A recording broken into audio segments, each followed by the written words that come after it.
नमस्कार, मी अमित कोळेकर. आपण ऐकत आहात तरुण भारत न्यूज बुलेटिन. आता पाहूयात दिवसभरातील महत्त्वाच्या बातम्या. बागायत खाते, जिल्हा पंचायत आणि जिल्हा प्रशासन यांच्या संयुक्त विद्यमाने 65व्या फलपुष्प प्रदर्शनाला काल शुक्रवारी प्रारंभ झाला. बागायत मंत्री एस मल्लिकार्जुन यांच्या हस्ते या प्रदर्शनाचे उद्घाटन झाले. यावेळी पालकमंत्री सतीश जारकिहोळी, कित्तूरचे आमदार बाबासाहेब पाटील, सौदत्तीचे आमदार विश्वास वैद्य, डॉक्टर श्यामला इक्बाल यांच्यासह संचालक मानतेश मुरगोड आदी उपस्थित होते. बागायत शेतकऱ्यांना प्रोत्साहन मिळावे यासाठी विविध फळाफुलांच्या रोपट्यांचे प्रदर्शन येथे मांडण्यात आले आहेत. विशेषतः फुलापासून विविध आकर्षक प्रतिकृती साकारण्यात आल्या आहेत. या प्रतिकृती नागरिकांचे लक्ष वेधून घेत आहेत. या प्रदर्शनात गुलाब, मोगरा, जास्वंदी, जुई यासह 35हून अधिक फुलांची रोपटी नागरिकांना पाहावयास मिळत आहेत. त्याचबरोबर या प्रदर्शनात आधुनिक शेतीसाठी सुसज्ज यंत्रणे ठेवण्यात आली आहेत. प्रदर्शन नागरिकांना रविवार दिनांक 15 डिसेंबर पर्यंत पाहण्यास खुले ठेवण्यात आले आहे.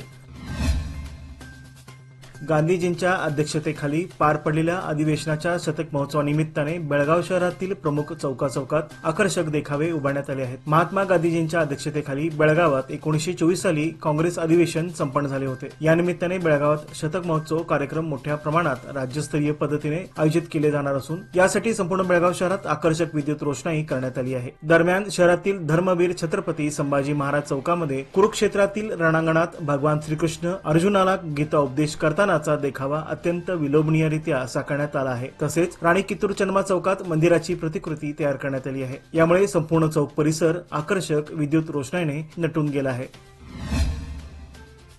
जिल्ह्यातील स्वस्त धान्य दुकानात धान्याचा पुरवठा केल्यानंतर ई पास मशीनचे सर्व्हर डाऊन झाल्यामुळे धान्याचे वितरण रखडले होते. त्यामुळे कार्डधारकांना शुक्रवारी व शनिवारी दुकानावर हेलपाटे मारावे लागले. तांत्रिक अडचण असल्याचे कारण देत रेशन दुकानदारांनी कार्डधारकांना मागे धाडले, परंतु अनेक ठिकाणी दुकानदार आणि रेशन कार्डधारकांमध्ये खटके उडाले. सर्व्हर डाऊनचा फटका सर्वत्र पाहायला मिळाला. डिसेंबर महिन्यातील धान्य पुरवठा 1 तारखेदरम्यान झाला आहे. मात्र तांत्रिक बिघाडामुळे पुरवठा झालेल्या धान्याची नोंद ओटीपी यंत्रात झाली नाही. त्यामुळे दुकानदारांना बायोमेट्रिक घेऊन धान्य देण्यात अडचणी निर्माण झाल्या आहेत. हा तांत्रिक घोळ, त्यातच आता सर्व्हर डाऊनमुळे एका ग्राहकाला धान्य देण्यासाठी ई पासवर थंब घेण्यासाठी खूप वेळ लागत आहे. त्यामुळे तासनतास रांगेत उभे राहूनही ग्राहकांना धान्य मिळत नसल्याच्या तक्रारींमध्ये वाढ झालेली दिसून आली. सरकारकडून बांधकाम क्षेत्रातील कामगारांच्या प्रश्नाकडे दुर्लक्ष केले जात आहे. केंद्र व राज्य सरकारने कामगारांच्या समस्येकडे लक्ष देऊन त्यांचे प्रश्न मार्गी लावावेत, अन्यथा कामगार संबंधित विविध प्रलंबित मागणीसाठी सुवर्णसौधवर आंदोलन छेडले जाईल, असा इशारा संघटनेचे अॅडव्होकेट यल्लाल लातूर यांनी दिला आहे. ते आज शनिवारी शहरातील चव्हाडगल्ली येथे कामगारांच्या समस्या जाणून घेत बैठकीत बोलत होते. कामगारांच्या समस्याविषयी विचारविनिमय करण्यासाठी या बैठकीचे आयोजन करण्यात आल्याचे सांगत सरकारला कामगारांच्या समस्या त्वरित सोडवण्याची मागणी यावेळी करण्यात आली. बेळगाव शहरात आज शनिवारी श्री दत्त जयंती धार्मिक पद्धतीने व पारंपरिक वातावरणात साजरी करण्यात आली. शहरातील अनेक दत्त मंदिरात दर्शनासाठी भाविकांनी एकच गर्दी केली होती. सकाळी 6 वाजता जन्मकाळ सोहळा संपन्न झाला. यावेळी मंदिरावर आकर्षक फुलांची सजावट व विद्युत रोषणाई करण्यात आली होती. दिवसभर मंदिरामध्ये भजन, प्रवचन, कीर्तनांचे आयोजन करण्यात आले होते. शहरातील गोंधळी गल्ली, केळकर बाग, कडोरकर गल्ली पार्किंग, पहिले रेल्वे गेट नजीक असलेले श्री साई मंदिर, गोवावेस येथील दत्त मंदिर आदी मंदिरात सकाळी अभिषेक, पूजाविधी करण्यात आली. कालपासूनच दत्त जयंती उत्सवास प्रारंभ झाला होता. विविध पाने, फुलांच्या आकर्षक सजावटीने गाभाऱ्यातील दत्तमूर्तीचे पूजन करण्यात आले होते. दरम्यान भक्तांना केळी, खिचडीचे वाटप करण्यात आले. सायंकाळी भाविकांनी गुरुचरित्र श्रवणाचा लाभ घेतला. सहकार, शिक्षण, सामाजिक, राजकीय व क्रीडा क्षेत्रात भरीव कामगिरी केलेल्या कैलासवासी गजाननराव भातखंडे यांच्या जन्मशताब्दी निमित्त भातखंडे शाळेच्या सभागृहात कार्यक्रमाचे आयोजन करण्यात आले होते. दरम्यान मुख्याध्यापिका दीपा एसी यांनी गजाननराव भातखंडे यांच्या सामाजिक, शैक्षणिक, क्रीडा क्षेत्रातील योगदान याबद्दलची माहिती उपस्थितांना करून दिली. शाळेतील विद्यार्थ्यांनी कैलासवासी गजाननराव भातखंडे यांचा जीवन प्रवास नाटकाद्वारे उत्तमरित्या प्रस्तुत केला. संस्थेचे अध्यक्ष मिलिंद भातखंडे यांनी गजाननराव भातखंडे यांच्या कार्याचा आढावा घेत 107व्या जयंतीनिमित्त त्यांना अभिवादन केले. सूत्रसंचालन अश्विनी रायबागी, आशा मेकलक्की, आभार प्रदर्शन मोहनसिंग राजपूत यांनी केले. यावेळी सेक्रेटरी मधुरा भातखंडे, प्राथमिक शाळेच्या मुख्याध्यापिका सौ साजिया जमादार यांच्यासह संपूर्ण भातखंडे कुटुंबीय, शाळेतील शिक्षक वृंद, विद्यार्थी वर्ग आदी उपस्थित होते. कार्यक्रम यशस्वी करण्यासाठी शिक्षक मॅथ्यू लोबो यांनी विशेष परिश्रम घेतले.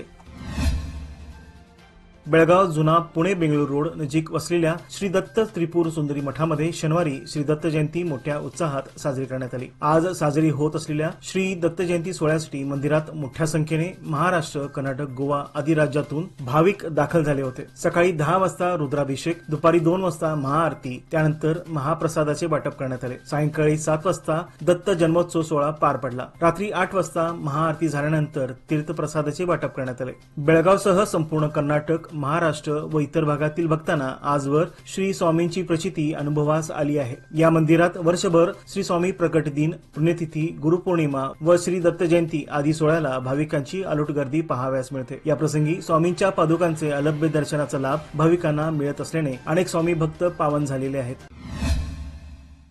सादर आहे लोकमान्य दुर्गा शक्ती योजना, जी देते तुमच्या गुंतवणुकीवर 10.25% परतावा, तेही फक्त 18 महिन्यांमध्ये। सोबत 1 लाखापर्यंत व्यक्तिगत अपघाती विमा विनामूल्य उपलब्ध। अधिक माहितीसाठी आजच कॉल करा 1800-212-4050। फक्त सभासदांकरिता, अटी लागू। लोकमान्य, जिथं पैसा वाढतो आणि नातं वृद्धिंगत होतं। पुणे बेंगळूर राष्ट्रीय महामार्गालगत कोल्हापूर येथील शिरोली औद्योगिक वसाहतीतील आयडीबीआय बँकेच्या शेजारी महालक्ष्मी ट्रान्सपोर्ट जवळ असलेल्या महाराष्ट्र गॅरेजमध्ये थोरात गॅस वितरण कंपनीच्या ट्रकने अचानक पेट घेतल्याने एका गॅस टाकीचा स्फोट झाला। या स्फोटात ट्रकसह गॅरेजमधील साहित्य जळाले आहे। सुदैवाने या आगीत कोणतीही जीवितहानी झाली नाही। अग्निशमन दलाच्या जवानांनी अथक परिश्रम घेऊन आग आटोक्यात आणली, त्यामुळे मोठा अनर्थ टळला आहे। सदर घटना आज शनिवार दिनांक 14 रोजी दुपारी 12:30च्या सुमारास घडली। सन 2022-23 ते 2024 अखेर निवृत्त झालेल्या अनेक सरकारी नोकरांच्या वेतनामध्ये सरकारच्या 7व्या वेतन आयोगाच्या नियमावलीनुसार मोठा अन्याय झाला आहे। यामध्ये मोठी तफावत असून निवृत्त नोकरांनी आपल्या न्याय हक्कासाठी 16 रोजी सुवर्ण चौद येथे 1 दिवसीय आंदोलनामध्ये सहभाग घ्यावा, असे आवाहन निवृत्त नोकर संघाचे राज्य संचालक चंद्रशेखर आरभावी यांनी केले आहे। चिकोडी येथे BRB सभाभवनामध्ये आयोजित निवृत्त नोकरांच्या सभेमध्ये ते बोलत होते। सिद्धनाळ येथे जवळपास 32 एकरात शुक्रवारी दुपारी शॉर्ट सर्किटमुळे लागलेल्या आगीत 17 शेतकऱ्यांचे सुमारे 10 लाख रुपयांपेक्षा अधिक नुकसान झाले आहे। निप्पाणी अग्निशमन दलाने वेळेत जाऊन आग विझवली। निप्पाणी अग्निशमन दलाचे ठाणाधिकारी YB कौजलगी, त्यांचे सहकारी SI खिचडी, YS Momin, US देवऋषी, LB भजंतरी, NS Kamte या सर्वांनी मिळून ही आग विझवली।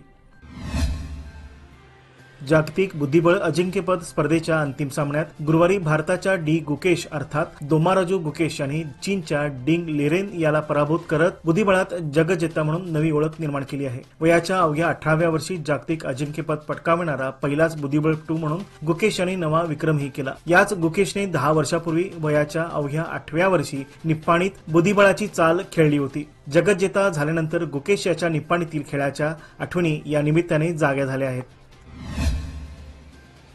चिकोडी येथे जिल्हा मागणीसाठी सुरू असलेल्या आंदोलनाला विविध क्षेत्रातील मान्यवर येऊन पाठिंबा देत आहेत। चिकोडी जिल्ह्यासाठी 6व्या दिवशीही धरणे सुरूच आहे। बेळगाव जिल्ह्याचे विभाजन करून चिकोडी जिल्हा या अधिवेशनातच घोषित करावा, या मागणीसाठी सोमवारपासून सुरू असलेले धरणे आंदोलन शनिवार दिनांक 14 रोजी 6व्या दिवशीही सुरूच राहिले। या आंदोलनाच्या ठिकाणी विविध क्षेत्रातील लोक येऊन पाठिंबा देत आहेत।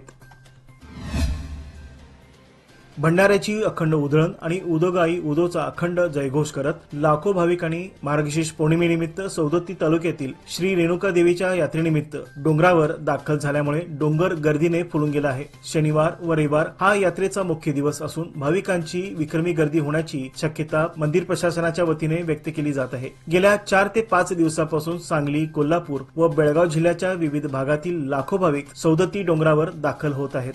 याचबरोबर आजचे बातमीपत्र इथे संपले। अधिक माहिती आणि ताज्या घडामोडी करता पाहत रहा तरुण भारत न्यूज चॅनल। तसेच आमच्या चॅनलला लाईक, शेअर आणि सबस्क्राईब करायला विसरू नका आणि विश्वासार्ह बातम्यांसाठी दररोज वाचा दैनिक तरुण भारत। धन्यवाद।